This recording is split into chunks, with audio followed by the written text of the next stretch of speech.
Slide, Understanding the National Disability Insurance Scheme, NDIS. Video series. Video 9. Is there anything else I should know about the NDIS? An AFDO Disability Loop workshop. Slide saying Part 6. Is there anything else I should know about the NDIS? A view of presenters sitting at a table at the front of the room. She reads notes from a braille booklet. Part 6, our final part in our sessions, is there anything else I should know about the NDIS? Well, yes, there's a couple of things. Slide saying Local Area Coordinators can help everyone, with image of person in the centre, joined with arrows to people on either side of them. Local area coordinators can help everyone. I've talked about the local area coordinators as LACs, and they work in the partners to the NDIS. And their aim is to really make it easier for people to access mainstream services like transport, health, education, and basically access the local community. At the moment, they're really busy writing a lot of plans, but they're also about making the communities inclusive to everyone, helping people without disabilities understand the NDIS more, helping people without disabilities understand disability more. And basically the LAC's job is to make the community inclusive and welcoming. I'll give you an example. They may get a call from a person who has a slight limp. They've not been eligible for NDIS, but they want to join a netball, say a basketball club in their area that will maybe just make some modifications, just slight changes for them. The LAC can help them find that club. Or the LAC might get a call from a business and say, how can I make my coffee shop more accessible for blind people? Or the LAC might go to a library and say, look, if you get this piece of equipment, then people that can't reach the top shelf will be able to get that book down. So they're all about helping that inclusivity through community, whether you're in the scheme as a participant or not. So they're a really good resource, but they won't duplicate what's in your plan. So if your plan has, say, a companionship to take you to dance classes, then the LAC is not going to do that because that's something that could come in your plan. So if you can get it in a plan, that's not an LAC job. It's much more of a broader, generic sort of inclusive role about improving the community. It will take time, it will build up. They won't do it overnight. But they can also help you develop skills. So if you want to develop a skill of an interest, you might want to learn how to do soap making. They can help you find that and maybe go and talk to that soap making club about how to be inclusive with your disability. So it's a big role, but it won't duplicate anything else that's out there already. Are there any questions about the role of the LAC? As I said, they won't be the integration aid in school. They won't be the person at the hospital helping you. They won't be teaching transport how to be accessible. It's much more a complement to all of that. I have a question for Anna. Yes. My question is whether these organisations are called LACs or they have their own organisational name and then they're registered as LACs. It's a good, okay, so it is a bit confusing because LAC stands for Local Area Coordinator. That's the people that do this job. The LACs work with the partner organisations to the NDIA, and those partner organisations are also called Local Area Coordination. So the LACs work with organisations like Brotherhood of St Lawrence or La Trobe Community Health or there's a whole range of them. So they are the partners in the community. They're the people that work and do the NDIS job. So they work for the partners, and those partners are said to be doing local area coordination through the local area coordinators. Does that answer your question? Yes, thank you. Good. Any other questions about LACs? Slide saying changing and reviewing NDIS plans, with image of form with thumbs up in it. Well, what about changing and reviewing your plan? So the plans get reviewed once a year, usually. It's good to make sure that you're comfortable with developing your plan. Unless you really have exceptional circumstances, then you could apply to have an early review. So reviewing your plan and having an early review is a little bit different to having a complaint about your plan and having that reviewed. So there's the review that you do every 12 months or earlier. And then there's the review that you have because you're not happy with the plan. Just when we're looking at the reviews because it's 12 monthly, at that time, that's a good time to look at how you're going with your plan management.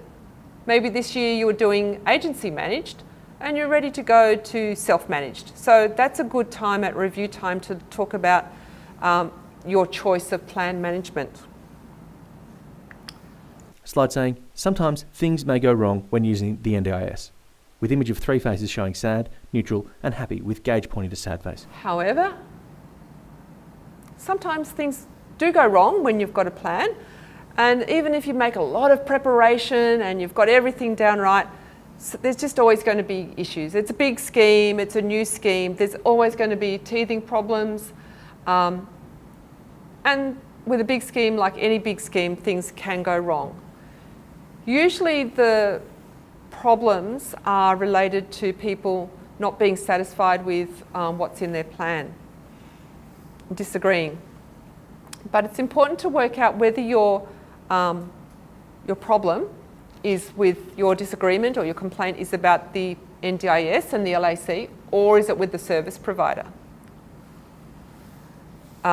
So it's really important to work out, because complaints about the NDIS and complaints about your service provider are two different things. You can always get advocacy organisations to help you if you need. You don't have to go and do your battles alone. And there's a lot of advocacy organisations out there. You can even find them by typing in NDIS appeals, and that will help you with a list of advocacy organisations in your area.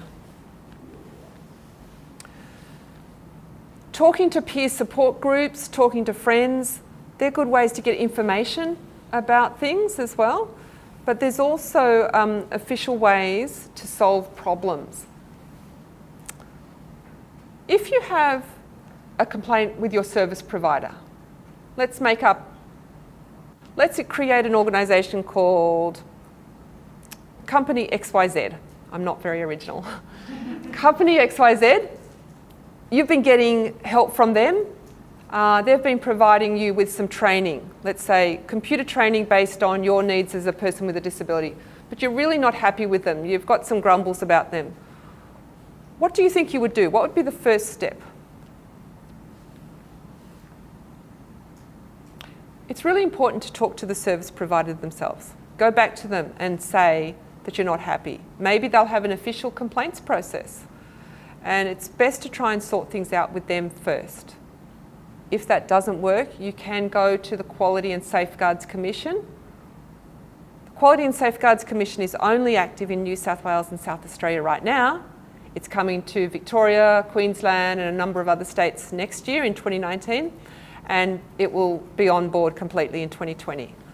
But if the Quality and Safeguards Commission is not in your area now, you can go and complain about the service provider to the NDIA, but they do want you to talk and try and resolve things with the provider first. However, complaints about the NDIS itself, like maybe you've thought that a support you asked for was reasonable and the LAC didn't think it was and didn't put it in the plan, then they are resolved by asking for what they call an internal review. So that's basically asking the NDIA to have a look at the plan again. Please have a look at it, and you basically have to write to them or contact them, and you can get help to put in your request to do an internal review. When you do that, someone in the agency, not the LAC you worked with, but someone else, will look at the plan and they'll make a decision. Did the LAC or the early childhood person make the right decision or the wrong decision about what you've raised? If they come back and say, no, my colleague made the right decision, your plan won't change, then if you're not happy with that, you can take it further. If it's not really important, you can just leave it. But if you think, well, I'm really upset still, I'm not happy with the outcome of the internal review, you can take it to what they call the Administrative Appeals Tribunal, AAT. You might have heard of the AAT. Just on some timeframes, if you get your plan today, you have 3 months to make an internal review. And once you've got your decision from the internal review, you've got 28 days to go to the AAT if you want to take it further. At the AAT, someone will help you sit down and discuss things between you and the NDIS and see if you can come to an agreement through a discussion. But if that doesn't work, you can take it to what they call a hearing at the AAT. That's a bit more formal, and there's still no cost to do all of that. But if you don't win the hearing, you can, if you really want to, take it to the federal court. So there's lots of steps to try and resolve issues, and very few cases go as far as the federal court because they usually get solved way before that in all those other steps. So don't worry too much because things can usually get resolved way before they go to the federal court. You don't have to go to the federal court, but do know that if you do, you may be up for costs. That's the only time when you may be up for costs. Fact sheet 5 has more information about the complaints process. Slide saying, go out and live your life, with image of person holding baby, toddler at their feet, and their dog wagging a tail beside them. So once you've got your plan, you're happy with it, you're starting to buy your supports, it's all about living your life, going out there, doing the same things, having the same opportunities as everyone else. Slowly, we will see things come on board so that it will enable people to do more and more of an ordinary life. If you want to go to the gym and get support and get that support, that's an ordinary life. If you want to work out 7 days a week and become a super athlete, well, that's an extraordinary life, and that's up to you. So NDIS is about an ordinary life, and an extraordinary life is that's up to you. You could become an extraordinary artist, but by doing art classes, for example. But ordinary life is what it's all about. Slide saying, living an ordinary life. And I hope that this session's helped you think more about, well, what does constitute an ordinary life and what constitutes a quality of life? Not just choosing to do what you've been told, but what you want to do. Everyone wants to live their life in a different way.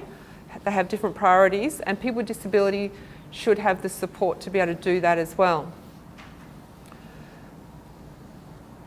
People with disabilities may not have had that opportunity before to make that decision. So it may take some time to learn how to be in control of your life and make decisions. Sometimes people might need to access services to even learn how to make decisions. So those services are out there as well. You might have a family member who's never had to make those decisions. But if they get a plan, and it might be something that they would like to explore, is getting training on how to make the best decisions for themselves. And the NDIS gives you the support so you can then focus on all those things that we all focus on every day: going to work, having good health, having a job or education, and just living an ordinary life.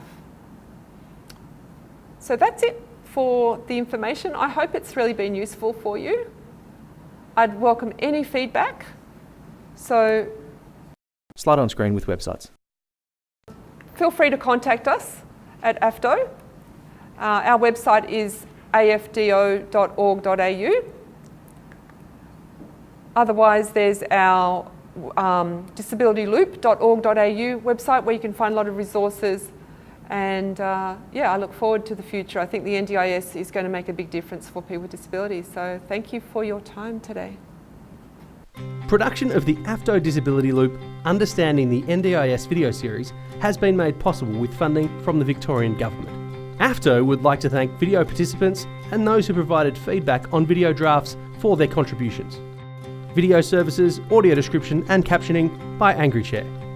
Auslan interpreting by Auslan Services. Remember to visit disabilityloop.org.au.